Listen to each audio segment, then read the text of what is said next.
Assalamualaikum warahmatullahi wabarakatuh. Innal hamdalillah nahmaduhu wa nasta'inuhu wa nastaghfiruh wa na'udzu billahi min shururi anfusina wa min sayyiati a'malina. Man yahdihillahu fala mudilla lahu wa man yudlil fala hadiya lahu.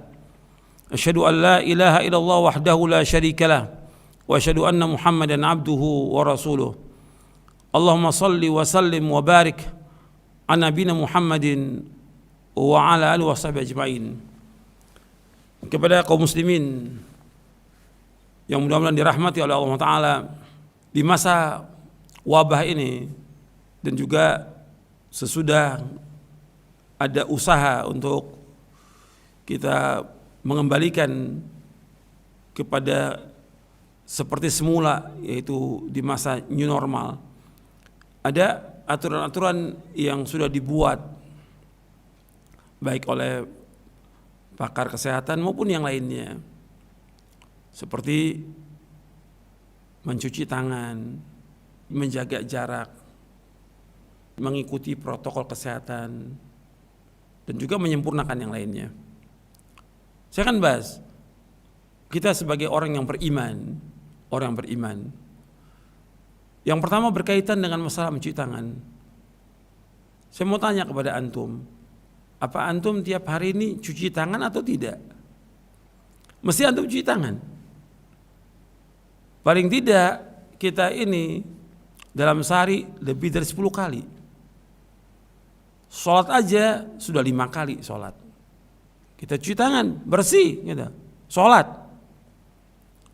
Kemudian ketika kita mau makan, kan kita makan dengan tangan ini paling nggak 3 kali, udah 8 tuh. Belum lagi yang lainnya. Masih kita cuci tangan. Artinya kalau kita lihat umat Islam ini bersih. Gitu. Kalau yang seperti ini sebenarnya nggak perlu diajarkan kepada umat Islam, udah bersih. Tapi yang perlu diperhatikan di sini, antum ingat ini, ingat dan antum ingat. Kenapa untuk cuci tangan itu kita betul-betul perhatikan? Tapi kita enggak memperhatikan bagaimana kita mencuci hati kita dan diri kita dari perbuatan dosa dan maksiat. Coba antum perhatikan. Kita hanya memperhatikan yang zahir ini, cuci tangan. Tapi kita enggak perhatikan bagaimana kita berbuat dosa kepada Allah. Bagaimana kita membersihkan hati kita dari perbuatan kesombongan, keangkuhan, tidak taat kepada Allah dan Rasulnya, membangkang perintah Allah dan Rasulnya, berbuat dosa dan maksiat. Apa kita enggak perhatikan tuh? Orang beriman, pandangannya tuh jauh, orang yang beriman itu. Tidak sekedar yang nyata, cuma cuci tangan. Anda melihat ketika Nabi SAW menyebutkan tentang masalah wudhu, Nabi nggak sebutkan tentang membersihkan badan aja, tapi Nabi sebutkan Allah akan gugurkan dosa-dosanya dengan dia berwudhu. Gugurkan dosa-dosanya. Nah kita terus, bukan hanya saat wudhu aja, bagaimana kita membersihkan diri kita dari perbuatan dosa dan maksiat. Ini orang beriman. Dosa kita ini banyak sekali. Sampai kata ulama salaf itu, kalau seandainya dosa kita berbau, nggak ada yang dekat dengan kita. Dosa kita kepada Allah, dosa kita kepada orang tua kita, dosa kita kepada tetangga, dosa kita kepada orang lain. Dosa banyak, dosa kita berbuat dosa. Makanya taubat kita kepada Allah atas semua dosa. Adanya bencana, adanya musibah, adanya petaka, adanya kesulitan dengan sebab dosa-dosa kita. Wa ma asabakum min musibatin fa bima kasabat aydikum wa ya'fu an katsir. Apa saja musibah kalian dengan sebab dosa-dosa kalian, dan Allah banyak memberikan maaf. Di dalam surah Asy-Syura, surah 42 ayat 30. Karena kalau kita banyak dosa, apa kewajiban kita? Ya taubat kepada Allah. Ya ayyuhalladzina amanu tubu ila Allahi taubatan nasuh. Wahai yang beriman, taubatlah kepada Allah dengan taubat yang nasuh. Taubat yang ikhlas. Taubat yang jujur. Ini perhatikan, taubat kepada Allah. Kita banyak dosa. Jadi kalau kita lihat disuruh cuci tangan, kenapa enggak kita cuci dosa-dosa kita dengan taubat kepada Allah, dan kembali kepada Allah, melaksanakan perintahnya, menjauhkan larangannya. Taubat, bersihkan hati kita dari banyak dosa ini. Dosa ketamakan kepada dunia, kesombongan, keangkuhan, membangkang perintah Allah dan Rasulnya, merasa hebat, dan yang lainnya. Ria, dosa-dosa banyak. Tamak kepada dunia, dengki, iri kepada orang, Dan ketika orang bawakan keterangan, bawakan dalil, kita malah melecehkan orang bawakan dalil. Kita menghinakan orang yang bawa dalil itu. Orang bawakan dalil Quran Sunnah dilecehkan, diejek. Apa bedanya antum dengan orang-orang jahiliyah yang dibawakan dalil mengejek? Ini berarti ada yang nggak beres. Di mana nggak beresnya? Di hatinya yang nggak beres ini. Kotor hatinya, cuci dosa itu dengan taubat kepada Allah. Itu yang pertama. Yang kedua, disuruh jaga jarak kita. Jaga jarak, ini juga sama dengan yang pertama tadi. Kita kenapa jaga jarak? Kalau jaga jarak mungkin protokol kesehatan di luar nggak ada masalah. Tapi ketika sholat nggak bisa. Kenapa? Nabi menyuruh SAW untuk rapat dalam sholat. Bukan satu hadis, lebih dari 10 hadis yang menjelaskan tentang wajibnya merapatkan saf dalam sholat. Nggak boleh jaga jarak. Mesti berpikir ketika berbicara soal jaga jarak, kita wajib berusaha bagaimana menjaga jarak kita dari perbuatan dosa dan maksiat. Kita berpikir menjaga jarak, jangan sampai kita mendekat kepada apa? Kepada perbuatan dosa dan maksiat. Kita berpikir menjaga jarak dengan siapa? Dengan teman-teman yang jahat.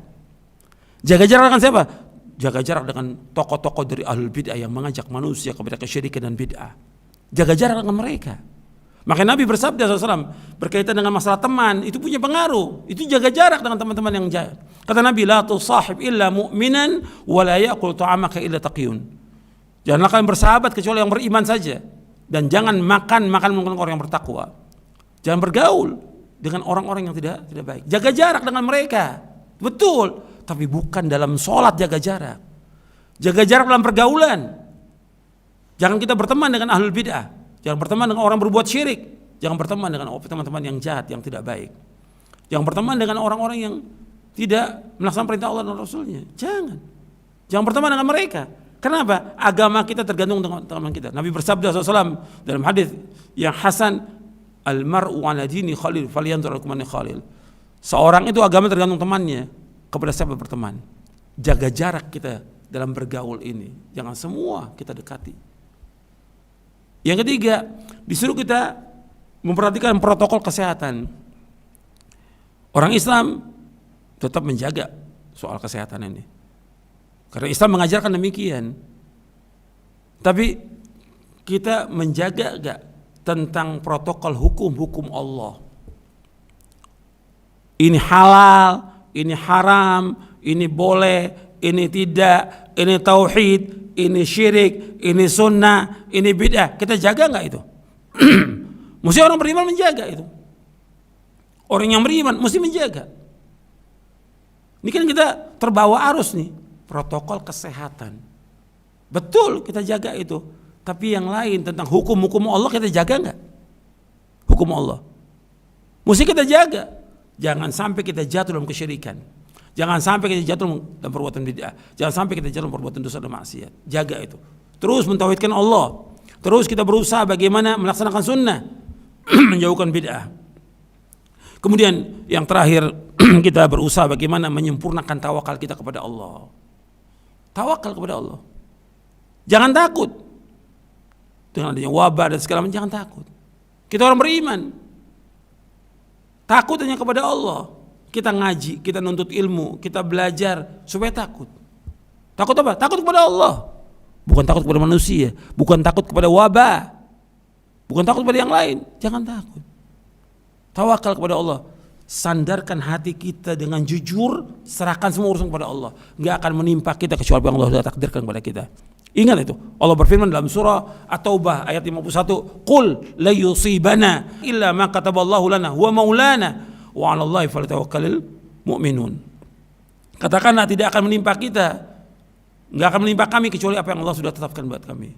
Kepada Allah kami tawakal, orang-orang yang beriman itu. Jadi enggak akan menimpa kita kecuali apa yang sudah takdirkan kepada kita. Kenapa kita harus takut?